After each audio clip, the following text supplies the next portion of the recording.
नमस्कार मित्रांनो, मी निशा पवार श्री सेवागिरी प्रॉपर्टी कन्सल्टंटमध्ये तुमचे स्वागत करत आहे। आज मी नाशिकमध्ये वेअरहाऊस घेऊन आले। हे जे वेअरहाऊस आहे 40,000 स्क्वेअर फूटचं वेअरहाऊस आहे।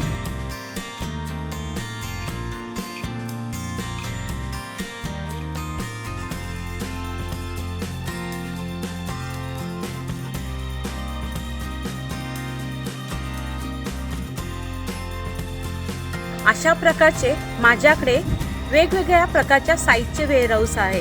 दिंडोरी रोड, आडगाव नाका, त्र्यंबक रोड, विल्लोळी ह्या परिसरामध्ये माझ्याकडे वेअरहाऊस अवेलेबल आहे। तर तुम्हाला अजून वेअरहाऊस बघायचे असेल का व्हिजिट करायचे असेल तर ह्या दिलेल्या नंबरवर तुम्ही कॉन्टॅक्ट करू शकता। धन्यवाद। निशा पवार, श्री सेवागिरी प्रॉपर्टी कन्सल्टंट। अधिक प्रॉपर्टी पाहण्यासाठी propertymaharaष्ट्र.com ह्या पोर्टलला व्हिजिट करा। हे चॅनल लाईक, शेअर व सबस्क्राईब करायला विसरू नका। तसेच प्रॉपर्टी महाराष्ट्र हे फेसबुक पेज लाईक, शेअर व फॉलो करा। पुन्हा भेटूया नवीन व्हिडिओ घेऊन। धन्यवाद।